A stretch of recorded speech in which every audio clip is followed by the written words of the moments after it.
Hi friends, welcome to Deekshila Kannada. ಇವತ್ತಿನ ವಿಡಿಯೋದಲ್ಲಿ most important cooperative related ಕ್ವಶನ್ಸ್ನ ಮಾಡ್ತಾ ಇದ್ದೀನಿ. ಇದು ಎಲ್ಲ ಇಂಟರ್ವ್ಯೂಗೂ ಹೆಲ್ಪ್ ಆಗುತ್ತೆ. ಹಾಗೆ ಸಿರ್ಸಿ ಅರ್ಬನ್ ಕೋಆಪರೇಟಿವ್ ಬ್ಯಾಂಕ್ ಯಾರು ಎಕ್ಸಾಮ್ ಅಪ್ಲೈ ಮಾಡಿದ್ದೀರಾ, ಹಾಗೆ ಚಿಕ್ಕಮಂಗ್ಳೂರು DCC ಬ್ಯಾಂಕ್ಗೆ ಇದು ಯೂಸ್ ಆಗುತ್ತೆ. ಕ್ವಶನ್ಸ್ನ ನೋಡೋಣ ಬನ್ನಿ. Question number 151.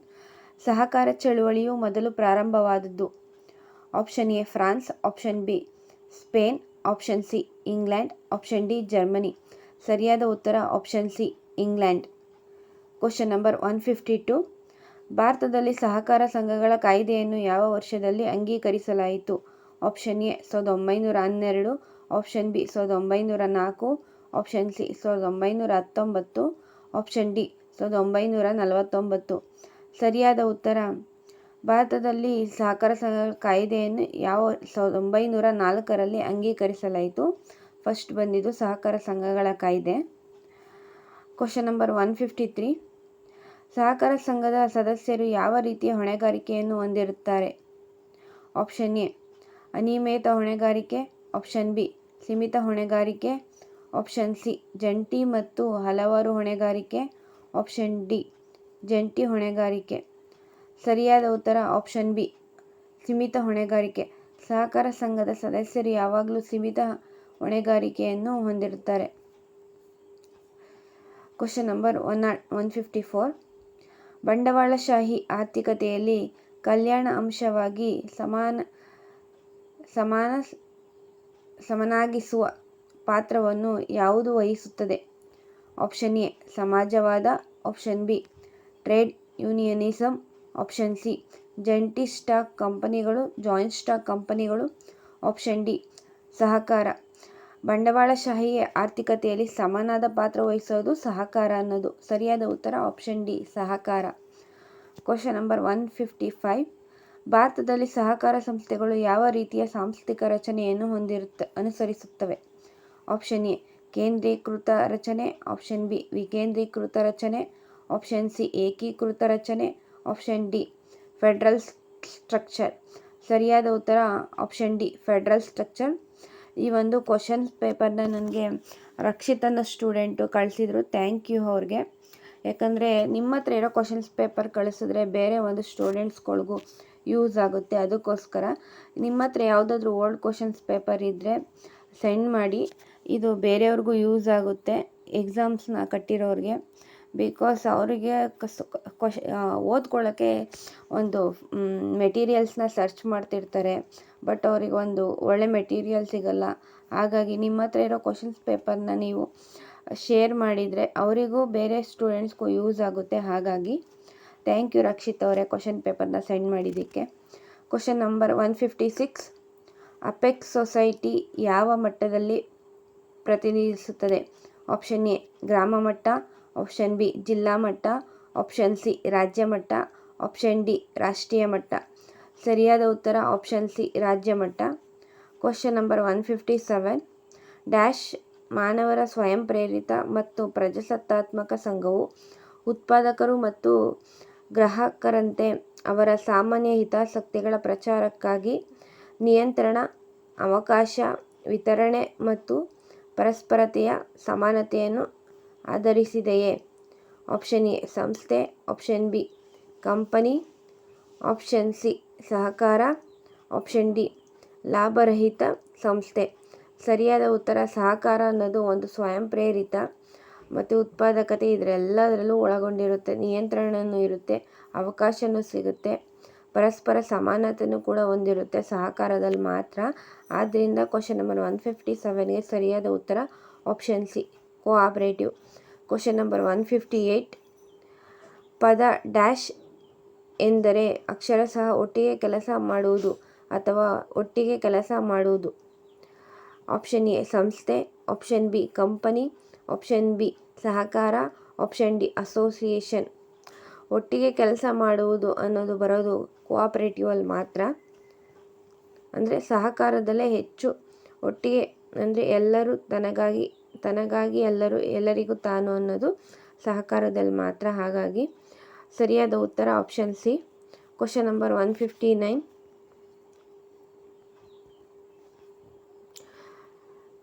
International cooperative alliance ಅನ್ನು ಲಂಡನ್ನಲ್ಲಿ ನಡೆದ ಇಂಟರ್ನ್ಯಾಷನಲ್ ಕೋಆಪರೇಟಿವ್ ಕಾಂಗ್ರೆಸ್ನ ಸ್ಥಾಪಿಸಲಾಯಿತು. ಫಸ್ಟ್ ಕೋಆಪರೇಟಿವ್ ಅಲಿಯನ್ಸ್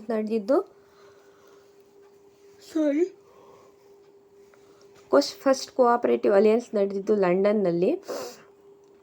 ಇದು ICA ಹೆಡ್ ಕ್ವಾರ್ಟರ್ಸ್ ಬಂದು ಬ್ರೆಜಿಲ್ನ ಬೆಲ್ಜಿಯಮಲ್ಲಿದೆ. ಹಾಗೆಯೇ ಫಸ್ಟ್ ಕೋಆಪರೇಟಿವ್ ಅಲಿಯನ್ಸ್ ಲಂಡನ್ನಲ್ಲಿ 1895ರಲ್ಲಿ. ಆಪ್ಷನ್ ಎ ಏನಿದೆ 1895 ಇದು ಸರಿಯಾದ ಉತ್ತರ. Question number 160. ICA Asia Pacific ಮತ್ತು ಪ್ರಾದೇಶಿಕ ಕಚೇರಿಯ ಮುಖ್ಯ ಕಚೇರಿ ಡ್ಯಾಶ್ನಲ್ಲಿದೆ. Option A Navadehali, option B Singapore, option C Jakarta, option D Beijing. ಸರಿಯಾದ ಉತ್ತರ ಪ್ರಾದೇಶಿಕ ಕಚೇರಿ ಬಂದು ICAದು ನವದೆಹಲಿಯಲ್ಲಿದೆ. Question number 161. CCW ಇದರ ವಿಸ್ತೃತ ರೂಪ. Option A consumer cooperative world life, option B cooperative of consumer world, option C world consumer cooperative, option D consumer cooperative world. ಸರಿಯಾದ ಉತ್ತರ option D consumer cooperative world. Question number 162. Dash ಪಂಚವಾರ್ಷಿಕ ಯೋಜನೆಯಲ್ಲಿ ಸಹಕಾರಿ ಕೇಂದ್ರ ಸಮಿತಿ ತರಬೇತಿಯನ್ನು ಸ್ಥಾಪಿಸಲಾಯಿತು. ಆಪ್ಷನ್ ಎ ಮೊದಲ, ಆಪ್ಷನ್ ಬಿ ಎರಡನೇ, ಆಪ್ಷನ್ ಸಿ ಮೂರನೇ, ಆಪ್ಷನ್ ಡಿ ನಾಲ್ಕನೇ. ಸರಿಯಾದ ಉತ್ತರ ಆಪ್ಷನ್ ಬಿ ಎರಡನೇ ಪಂಚವಾರ್ಷಿಕ ಯೋಜನೆಯಲ್ಲಿ ಕೋಆಪರೇಟಿವ್ ಟ್ರೈನಿಂಗ್ನ ಎಸ್ಟಾಬ್ಲಿಷ್ ಮಾಡಲಾಯಿತು. ಕ್ವಶನ್ ನಂಬರ್ 163. ಸಹಕಾರಿ ಕ್ರೆಡಿಟ್ ಸೊಸೈಟಿಗಳಿಗೆ ಠೇವಣಿಗಳ ಬಡ್ಡಿ ದರವನ್ನು ಇವರಿಂದ ನಿಗದಿಪಡಿಸಲಾಗಿದೆ. Option A register, option B government, option C general body, option D RBI. ಸಹಕಾರ ಕ್ರೆಡಿಟ್ ಸೊಸೈಟಿಗಳಿಗೆ ಠೇವಣಿಗಳ ಬಡ್ಡಿ ದರವನ್ನು ವಿಧಿಸೋದು ಬಂದು ಆಪ್ಷನ್ ಎ ರಿಜಿಸ್ಟರ್. ಸರಿಯಾಗಿ ನೋಡ್ಕೋಬೇಕು, ಇದರಲ್ಲಿ ತುಂಬ ಜನ ಕನ್ಫ್ಯೂಸ್ ಮಾಡ್ಕೊಂಡು ರಾಂಗ್ ಆನ್ಸರ್ ಹಾಕ್ಬಿಡ್ತೀರಾ. ಸೊಸೈಟಿ ಅಂತ ಬಂದಾಗ ಠೇವಣಿಗಳ ಬಡ್ಡಿ ದರ ನಿಗದಿಪಡಿಸೋದು ರಿಜಿಸ್ಟರು. ಅದೇ ಇಲ್ಲಿ ಕೋಆಪರೇಟಿವ್ ಬ್ಯಾಂಕ್ ಅಂತ ಬಂದರೆ ಅದರದ್ದು ಬಡ್ಡಿ ದರ ವಿಧಿಸೋದು RBI. ಅಲ್ಲಿ ಬ್ಯಾಂಕ್ ಅಂತ ಈ ಕ್ವಶನಲ್ಲಿ ಮೆನ್ಷನ್ ಆಗಿಲ್ಲ, ಸೊಸೈಟಿಗಳಿಗೆ ಅಂತ ಮೆನ್ಷನ್ ಆಗಿರೋದ್ರಿಂದ ಆಪ್ಷನ್ ಎ ರಿಜಿಸ್ಟರ್. ಅದೇ DCC ಬ್ಯಾಂಕ್ಗಳಿಗೆ ಬಡ್ಡಿ ದರವನ್ನು ನಿಗದಿಪಡಿಸೋದು ಯಾವುದು ಅಂದರೆ ಆಪ್ಷನ್ ಡಿ ಏನಿದೆ RBI ಅಂತ ಆಗಬೇಕು. ಈ ಕ್ವಶನ್ಗೆ ಸಹಕಾರಿ ಕ್ರೆಡಿಟ್ ಸೊಸೈಟಿ ಅಂತ ಬಂದಿರೋದ್ರಿಂದ ಆಪ್ಷನ್ ಎ. ಕ್ವಶನ್ ನಂಬರ್ 163ಗೆ ಸರಿಯಾದ ಉತ್ತರ option A register.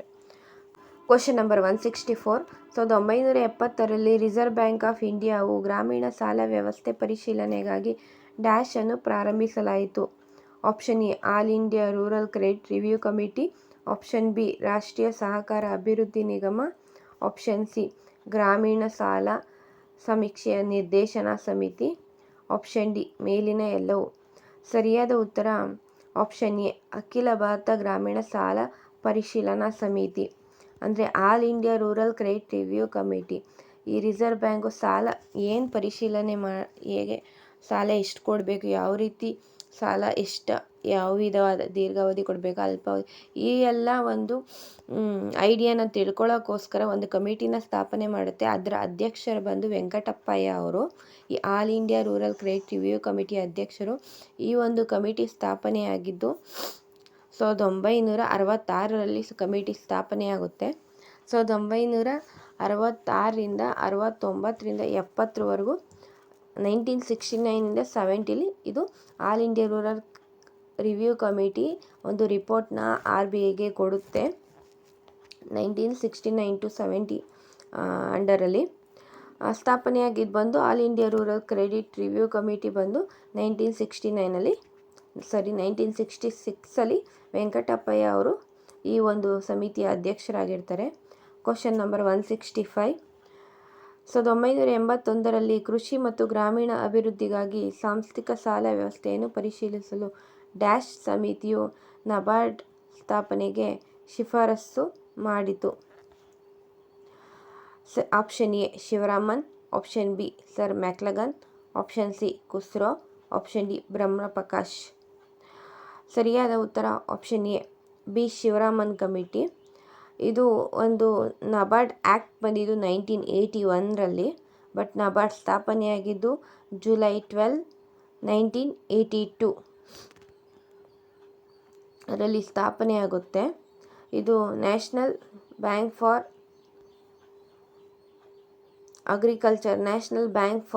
Agriculture and rural development ನಬಾರ್ಡ್ನ ಫುಲ್ ಫಾರ್ಮ್. ಬಿ ಶಿವರಾಮನ್ ಅವರ ಅಧ್ಯಕ್ಷತೆಯಲ್ಲಿ ಸ್ಥಾಪನೆಯಾಗುತ್ತೆ. ಕ್ವಶನ್ ನಂಬರ್ ಸರಿಯಾದ ಉತ್ತರ 165ಗೆ ಸರಿಯಾದ ಉತ್ತರ option A B Sivaraman committee. Question number 166 ಮಾದರಿ ಸಹಕಾರ ವಿಧೇಯಕವನ್ನು ತಯಾರಿಸಲು ಭಾರತದ ಯೋಜನಾ ಆಯೋಗವು ಡ್ಯಾಶ್ ಸಮಿತಿಯನ್ನು ನೇಮಿಸಿದೆ. ಈ ಮಾದರಿ ಸಹಕಾರ ವಿಧೇಯಕವನ್ನು ಸ್ಥಾಪಿಸಲು ಒಂದು ಯೋಜನಾ ಆಯೋಗ ಯಾವ ಸಮಿತಿಯನ್ನು ನೇಮಿಸಿದೆ ಅಂದರೆ option A Sivaraman, option B sir Maclagan, option C Khusro, option D Brahm Prakash. ಸರಿಯಾದ ಉತ್ತರ ಆಪ್ಷನ್ ಡಿ ಬ್ರಹ್ಮಪ್ರಕಾಶ್. ಇದು ಮಾದರಿ ಸಹಕಾರ ಕಾಯ್ದೆ ಅಂತ ಕರೀತಾರೆ. ಇವರು ಒಂದು ಸ್ಥಾಪಿಸಿರೋದು, ಅಧ್ಯಕ್ಷರಾಗಿದ್ದಾರೆ ಮಾದರಿ ಸಹಕಾರ ಕಾಯ್ದೆಗೆ. ಈ ಒಂದು ಕಾಯ್ದೆ ಬಂದಿದ್ದು 1990ರಲ್ಲಿ. ಈ ಕಾಯ್ದೆ ರಿಪೋರ್ಟ್ ಮಾಡಿದ್ದು 1991ರಲ್ಲಿ. ಮಾದರಿ ಸಹಕಾರ ಕಾಯ್ದೆ ರಿಪೋರ್ಟ್ ಬಿ ಬ್ರಹ್ಮಪ್ರಕಾಶ್ ಅವರು ರಿಪೋರ್ಟ್ ಸಬ್ಮಿಟ್ ಮಾಡಿದ್ದು. ಕ್ವಶನ್ ನಂಬರ್ 167 1904ರ ಕಾಯ್ದೆಯಲ್ಲಿನ ನ್ಯೂನತೆಗಳನ್ನು ಡ್ಯಾಶ್ ಎಂದು ಕರೆಯಲ್ಪಡುವ ಮತ್ತೊಂದು ಶಾಸನದಿಂದ ತೆಗೆದುಹಾಕಲಾಗಿದೆ. ಆಪ್ಷನ್ ಎ ಸಹಕಾರ ಸಂಘಗಳ ಕಾಯ್ದೆ 1912, ಆಪ್ಷನ್ ಬಿ ಮಾದರಿ ಸಹಕಾರ ಕಾಯ್ದೆ, ಆಪ್ಷನ್ ಸಿ ಸಂವಿಧಾನ ತಿದ್ದುಪಡಿ ಮಸೂದೆ, ಆಪ್ಷನ್ ಡಿ ಇವುಗಳಲ್ಲಿ ಯಾವುದೂ ಅಲ್ಲ. ಸರಿಯಾದ ಉತ್ತರ ಆಪ್ಷನ್ ಎ ಸಹಕಾರ ಸಂಘಗಳ ಕಾಯ್ದೆ 1912. ಏನು ನ್ಯೂನತೆ 1904ರ ಕಾಯ್ದೆಯಲ್ಲಿ ಯಾವ್ಯಾವ ನ್ಯೂನತೆ ತೆಗೆದುಹಾಕ್ತಂದ್ರೆ ಅಲ್ಲಿ ಒಂದಷ್ಟು ಕಾನೂನುಗಳಿರಲಿಲ್ಲ. ಅಂದರೆ ಒಂದು ಸಹಕಾರ ಸಂಘಗಳ ಸ್ಥಾಪನೆ ಆದಮೇಲೆ ಅದನ್ನ ರಿಜಿಸ್ಟ್ರೇಷನ್ ಮಾಡಿಸ್ಬೇಕು ಅನ್ನೋದು ಒಂದು ಕಾನೂನು ಇರಲಿಲ್ಲ. ಹಾಗೆ ರಿಜಿಸ್ಟರ್ ಕೂಡ ಇರಲಿಲ್ಲ. ಆ ಒಂದು ನ್ಯೂನತೆಯನ್ನು 1912 ಕಾಯ್ದೆ ತಂದು ಅಲ್ಲಿ ಒಂದು ಸಹಕಾರ ಸಂಘಗಳನ್ನ ನೋಂದಣಿ ಮಾಡೋಕ್ಕೆ ರಿಜಿಸ್ಟರ್ ಇರಲೇಬೇಕು. ಹಾಗೆ ಸಹಕಾರ ಸಂಘಗಳನ್ನ ನೋಂದಣಿ ಮಾಡಬೇಕು ಅನ್ನೋದು ಒಂದೆರಡು ಕಾನೂನನ್ನ 1912ರ ಕಾಯ್ದೆಯಲ್ಲಿ ಹಾಕ್ತಾರೆ. ಹಾಗಾಗಿ ಈ ಒಂದು 2 ಪಾಯಿಂಟ್ನ ನೆನ್ಪಿಟ್ಕೊಳ್ಳಿ. ಬೇರೆ DCC ಬ್ಯಾಂಕಲ್ಲಿ ಕೇಳ್ಬೋದು ಏನು ಒಂದು ಇಂಪಾರ್ಟೆಂಟಾಗಿ 1912ರ ಕಾಯ್ದೆಯಲ್ಲಿ ಸೇರಿಸಲಾಯಿತು, ಅಡಾಪ್ಟ್ ಮಾಡಲಾಯಿತು ಅಂದರೆ ಮೊದಲನೇದು ರಿಜಿಸ್ಟರ್ನ ನೇಮಕ ಮಾಡಲಾಯಿತು. ಹಾಗೆ ಸಹಕಾರ ಸಂಸ್ಥೆಗಳ ಸ್ಥಾಪನೆ ಆದಮೇಲೆ ನೋಂದಣಿ ಮಾಡುವುದು ಅಗತ್ಯ ಅಂತ ತಿಳಿಸಲಾಯಿತು 1912ರಲ್ಲಿ. ಇದು 1904ರ ಕಾಯ್ದೆಯಲ್ಲಿ ಇರಲಿಲ್ಲ. ಹಾಗಾಗಿ question number 168 PACS is dash.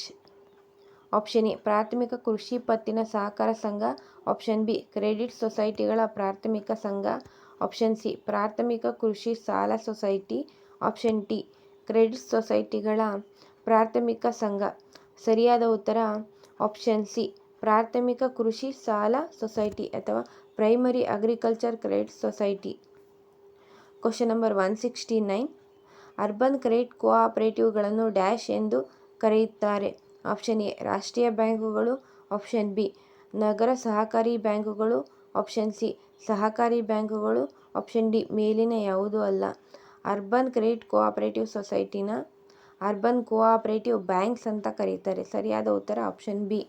Question number 170 cooperative bank that fall under the banking regulation act of 1949 are controlled by dash. ಇಂಗ್ಲೀಷಲ್ಲೂ ನೋಡ್ಕೊಳ್ಳಿ. ಸ್ಟಾರ್ಟಿಂಗಿನ ನಾನು ಹೇಳ್ಕೊಂಬರೋದು ಮರ್ತೋದೆ.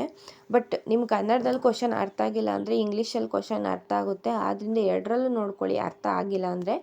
ಕ್ವಶನ್ ನಂಬರ್ 1949 ರ ಬ್ಯಾಂಕಿಂಗ್ ನಿಯಂತ್ರಣ ಕಾಯ್ದೆ ಅಡಿಯಲ್ಲಿ ಬರುವ ಸಹಕಾರ ಬ್ಯಾಂಕುಗಳು ಡ್ಯಾಶ್ದಿಂದ ನಿಯಂತ್ರಿಸಲ್ಪಡುತ್ತವೆ. Option A NABARD, option B national cooperative union of India, option C RBI, option D none of the above.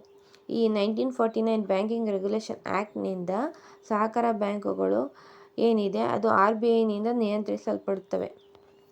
ಸರಿಯಾದ ಉತ್ತರ ಆಪ್ಷನ್ ಸಿ. ಕ್ವಶನ್ ನಂಬರ್ 170ಗೆ option C RBI. Question number 171 the principle followed in the cooperative society is. ಸಹಕಾರ ಸಂಘದಲ್ಲಿ ಅನುಸರಿಸುವ ತತ್ವ. Option A ಮತ ಇಲ್ಲ, no votes. Option B one man one vote. Option C ಬಹುಮತಗಳು. ಆಪ್ಷನ್ ಡಿ ಒಂದು ಮತ ಒಂದು ಹಂಚಿಕೆ. ಈ ಸಹಕಾರ ಸಂಘದಲ್ಲಿ ಅನುಸರಿಸುವ ತತ್ವ ಬಂದು one man one vote. Option B is the right answer. Question number 172. What does DCC bank stand for? DCC ಬ್ಯಾಂಕ್ಗಳು ಏನನ್ನು ಪ್ರತಿನಿಧಿಸುತ್ತವೆ? Option A district central cooperative bank. Option B district director of central cooperative bank. Option C Danish credit cooperative bank. Option D den creative cooperative bank. ಸರಿಯಾದ ಉತ್ತರ option A district central cooperative bank. Question number 173. What does SCARDB stand for? Option A state cooperative agriculture and rural development bank. Option B state credit and rural development bank. Option C state cooperative and rural development bank.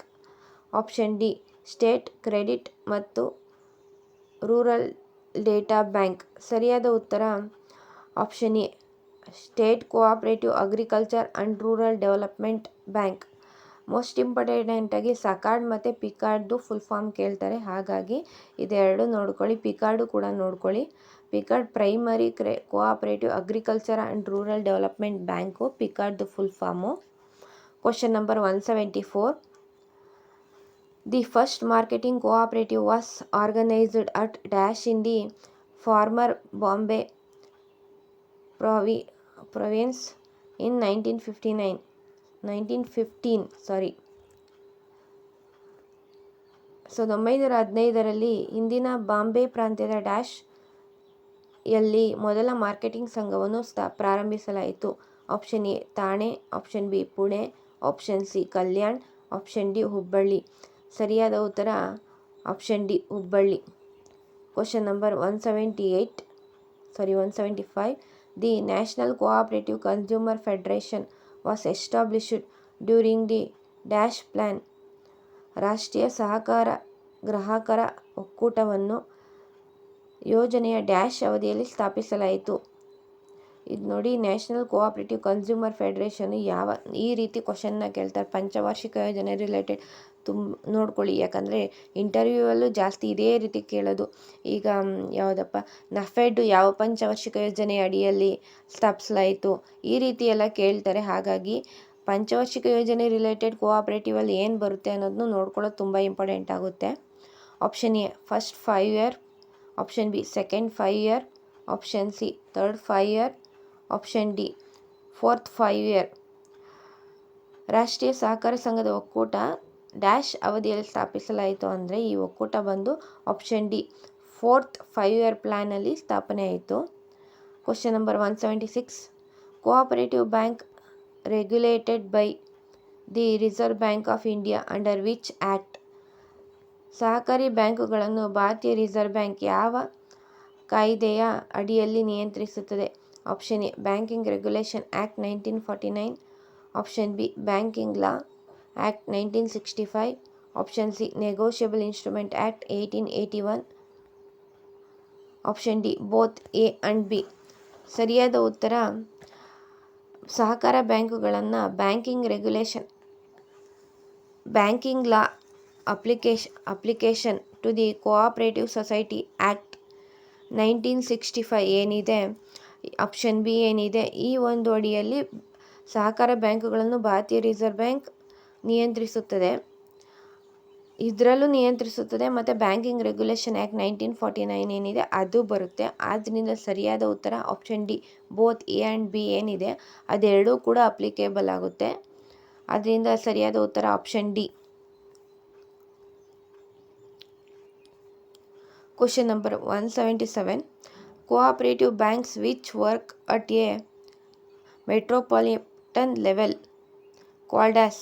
ಮಹಾನಗರ ಮಟ್ಟದಲ್ಲಿ ಕಾರ್ಯನಿರ್ವಹಿಸುವ ಸಹಕಾರಿ ಬ್ಯಾಂಕುಗಳನ್ನು ಹೀಗೆ ಕರೆಯುತ್ತಾರೆ. Option A district central cooperative bank.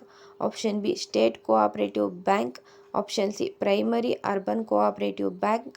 Option D primary agriculture credit society. ಸರಿಯಾದ ಉತ್ತರ option C primary urban cooperative bank. Question number 178. All banks registered under the dash are considered cooperative banks. Dash ಅಡಿಯಲ್ಲಿ ನೋಂದಾಯಿಸಲಾದ ಎಲ್ಲ ಬ್ಯಾಂಕುಗಳನ್ನು ಸಹಕಾರಿ ಬ್ಯಾಂಕುಗಳೆಂದು ಪರಿಗಣಿಸಲಾಗುತ್ತದೆ. Option A option A banking regulation act 1949. Option B bankers books evidence act 1891. Option C cooperative societies act 1912. Option D both A and C. ಏನಿದೆ dash ಅಡಿಯಲ್ಲಿ ನೋಂದಾಯಿಸಲಾದ ಎಲ್ಲ ಬ್ಯಾಂಕುಗಳನ್ನು ಸಹಕಾರಿ ಬ್ಯಾಂಕುಗಳೆಂದು ಪರಿಗಣಿಸಲಾಗುತ್ತದೆ. ಇದಕ್ಕೆ ಸರಿಯಾದ ಉತ್ತರ ಬ್ಯಾಂಕಿಂಗ್ ರೆಗ್ಯುಲೇಷನ್ ಆ್ಯಕ್ಟ್. ಅದರಲ್ಲೂ ಒಂದು ರಿಜಿಸ್ಟ್ರೇಷನ್ ಏನು ಬೇಕಾಗಿಲ್ಲ. ಸರಿಯಾದ ಉತ್ತರ option C cooperative societies act 1912. First cooperative societies ಆ್ಯಕ್ಟಲ್ಲಿ ನೋಂದಣಿಯಾಗಬೇಕು 1912. ಆ ನಂತರ ಬಂದು ಅವು ಒಂದು ಏನು ರೆಗ್ಯುಲೇಷನ್ ಮಾಡೋದು ಮಾತ್ರ ಬ್ಯಾಂಕಿಂಗ್ ರೆಗ್ಯುಲೇಷನ್ ಆ್ಯಕ್ಟ್. ಯಾಕಂದರೆ DCC ಬ್ಯಾಂಕ್ನ ರೆಗ್ಯುಲೇಟ್ ಮಾಡೋದು RBI ಆಗಿರುತ್ತೆ ಅಷ್ಟೇ. ಹಾಗೆಯೇ ಕೊಡಗು DCC ಬ್ಯಾಂಕ್ ಅವರು ಅಪಾಯಿಂಟ್ಮೆಂಟ್ ಲೆಟ್ರನ್ನ ನಿಮಗೆ ಪೋಸ್ಟ್ ಮುಖಾಂತರ ಕಳಿಸ್ತಿದ್ದಾರೆ. ನಿಮ್ಮ ಅಪಾಯಿಂಟ್ಮೆಂಟ್ ಲೆಟರ್ ಯಾರೆಲ್ಲ ಸಿಕ್ಕಿದೆ ಅವರೆಲ್ಲ ಕಮೆಂಟ್ ಮಾಡಿ ತಿಳಿಸಿ ನೀವು ಅಪಾಯಿಂಟ್ಮೆಂಟ್ ಲೆಟರ್ನ ರಿಸೀವ್ ಮಾಡ್ಕೊಂಡಿರೋರು. ಹಾಗೆಯೇ ನಿಮಗೆ ಏನಾದರೂ DCC ಬ್ಯಾಂಕ್ ಅವರು ಮೆನ್ಷನ್ ಮಾಡಿದಾರ ಇದೇ ಡೇಟಲ್ಲಿ ಒಂದು 15 ಡೇಸ್ ಏನಾದರೂ ಟೈಮ್ ಕೊಟ್ಟಿದ್ದಾರೆ ಕೊಡಗು DCC ಬ್ಯಾಂಕ್ ಅವರು ನೀವು ಅಪಾಯಿಂಟ್ ಆಗೋದಕ್ಕೆ. ಜೊತೆಗೆ ನಿಮಗೆ ಸ್ಥಳ ನಿಯುಕ್ತಿ ಅವರೇ ಮಾಡಿದಾರ ಅಥವಾ ನಿಮಗೆ ಆಪ್ಷನ್ ಕೊಟ್ಟಿದ್ದಾರ ಅನ್ನೋದ್ರ ಬಗ್ಗೆ ಕಮೆಂಟ್ ಮಾಡಿ ತಿಳಿಸಿ. ನೀವು ಮಾಡೋ ಈ ಕಮೆಂಟಿಂದ ಬೇರೆಯವ್ರಿಗೂ ಯೂಸ್ಫುಲ್ ಆಗುತ್ತೆ. ಹಾಗಾಗಿ ಇವತ್ತಿನ ಈ ವಿಡಿಯೋ ನಿಮಗೆ ಇಷ್ಟ ಆಗಿದ್ದರೆ ದಯವಿಟ್ಟು ನನ್ನ ಚಾನಲನ್ನು ಸಬ್ಸ್ಕ್ರೈಬ್ ಮಾಡಿ, ಹಾಗೆ ಲೈಕ್ ಮಾಡಿ, ಶೇರ್ ಮಾಡಿ, ಕಮೆಂಟ್ ಮಾಡಿ. ನಿಮಗೇನಾದರೂ ಕೆಲವೊಂದು ಕ್ವಶನ್ ಪೇಪರ್ ರಿಲೇಟೆಡ್ ಡೌಟ್ ಇದ್ದರೆ ನಾನು ಮಾಡಿರೋ ಈ ವಿಡಿಯೋದಲ್ಲಿ ಕಮೆಂಟ್ನಲ್ಲಿ ತಿಳಿಸಿ. ಯಾವುದಾದ್ರೂ ಕ್ವಶನ್ಸ್ ಡೌಟ್ ಇದ್ದರೆ ನಾನು ಖಂಡಿತ ಆನ್ಸರ್ ಮಾಡ್ತೀನಿ. Thank you all.